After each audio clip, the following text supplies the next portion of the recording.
Good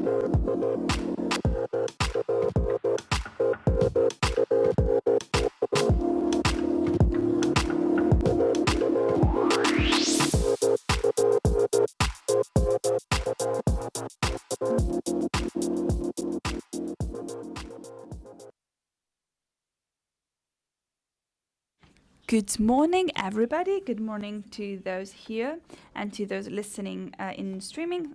Thank you, David, and thank you, Mr. Pambianco. I am Sara Bernabè, General Manager of Planet, leader in the sector of integrated payments. We're going to discuss today 4 main topics. The first one is the recovery of consumption post-pandemic, internationally and nationally, in retail, hotellerie, food and beverage, trying to understand how habits and purchase behavior changed.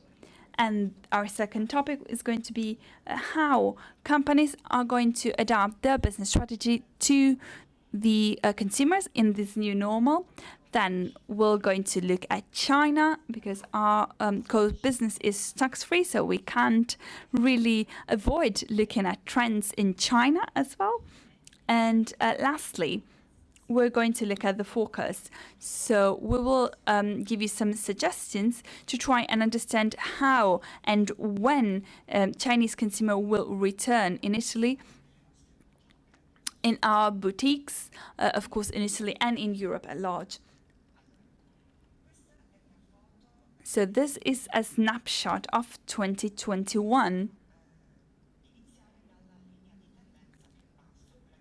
Let's begin with the grey line, which accounts for international tourist arrival to Europe. So the first semester was quite flat, and flights began to pick up during summer. So in the second semester of 2021,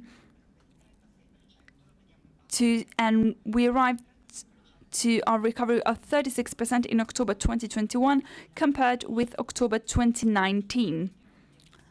Why I ask you to look at this first? Because this fuels all the other lines. So tax-free, the green line, which goes hand in hand with international travel. We see it picks up in the second semester of this year, reaching 45%. Then we have 3 sectors. We have transactions data, so airport locations, hotels, and food and beverage. Food and beverage reached more important growth because, of course, it includes national and international consumption. So we see an increase of 101% increase compared with October 2019. We're going to show what was reported by the UNWTO, an increase in 7 points in the past month. We see that on the left, while on the right we see international booking, which increased beginning of the summer. The more evident growth for European flights. Let's have a look at shifts in nationalities. We're looking at tax-free. So tax-free consumer is an extra EU purchaser, and we included people from Britain in this research. So let's have a look on the top left. So this is a snapshot of 2019.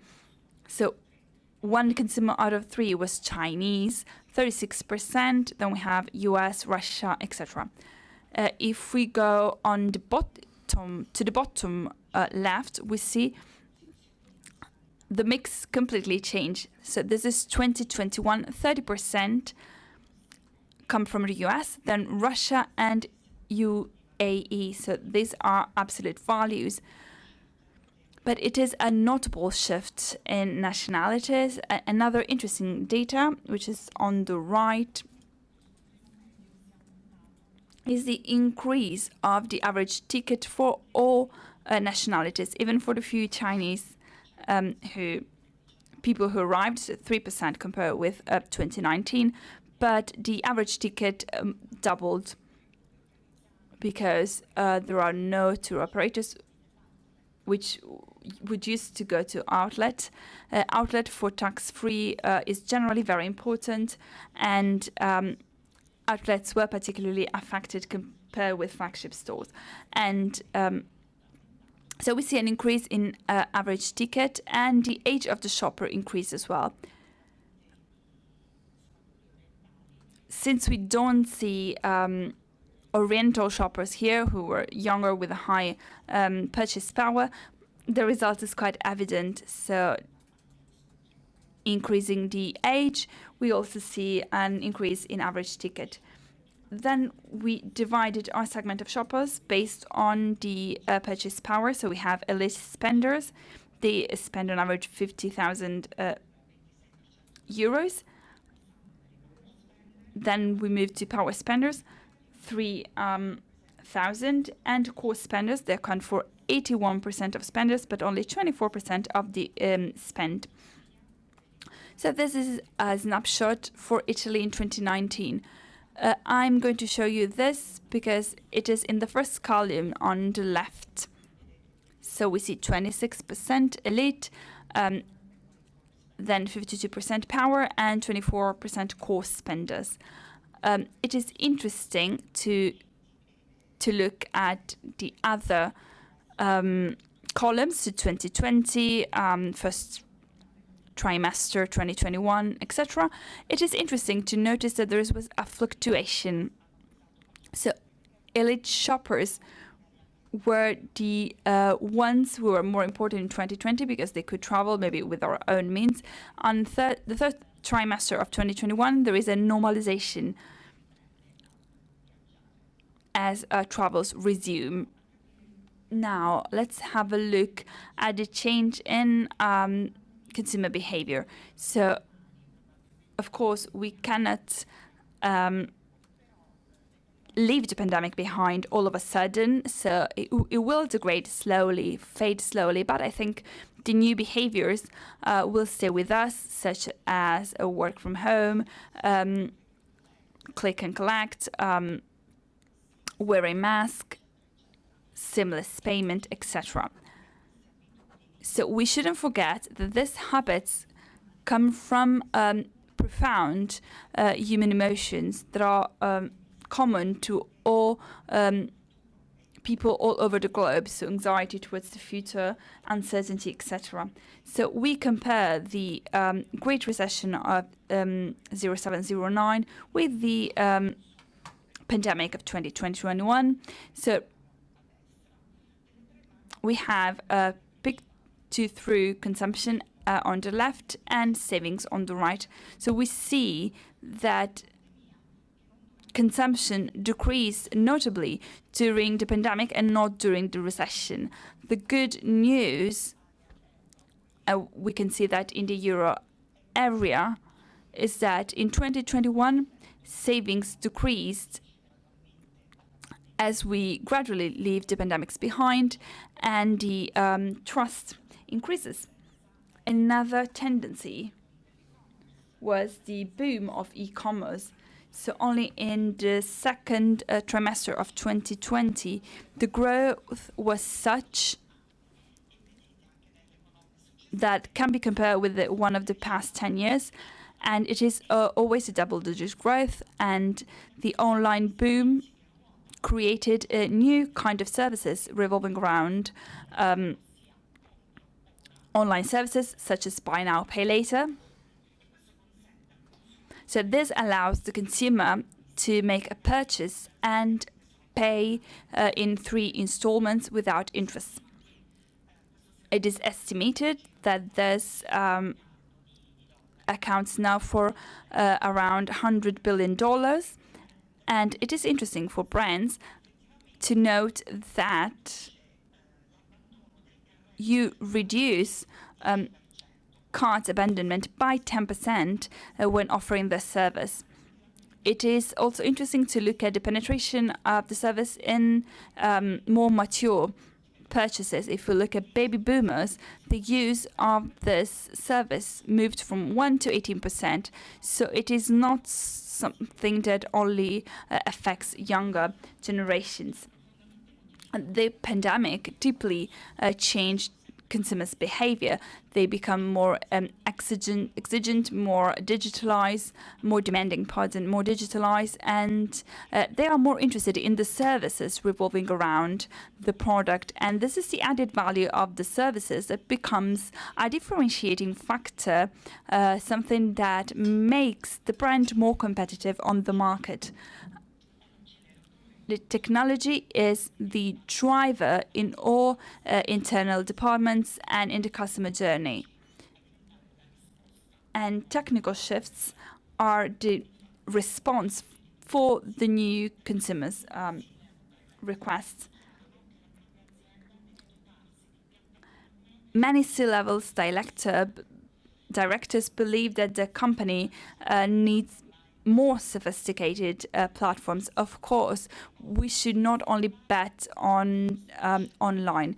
This is a part of the speech of the CEO Benjamin Bouchot during Expo Dubai 2021. And it is true, we should not antagonize online and offline. We've all purchased online and we've all purchased in a brick and mortar store, but we do not define ourselves as online shopper or retail shoppers, because this doesn't make sense anymore.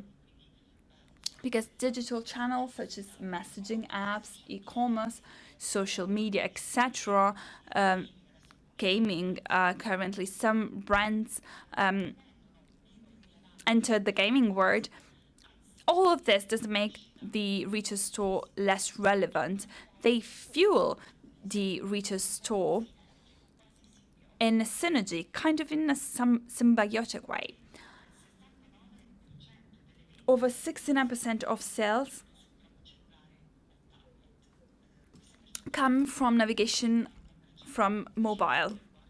This is almost 89% in China. So I see something on mobile and then the purchase begins. So 69% of sales begin online, regardless of whether the purchase is made online or in store. So you shift from one channel to the other in a seamless way. And there are several aspects of company organization that are focused on more tech-oriented solutions, because customers have in their hand tools that can make them more conscious about their purchase. So brands and companies need to make a step forward. So not only omnichannel. Of course, omnichannel allows the consumer to get in touch with the brand through several touch points, so social media, messaging apps, retail store, podcasts, or gaming. So all of these channels do not communicate one with the other. So you have to create fluidity that allows for the brand to manage their own business.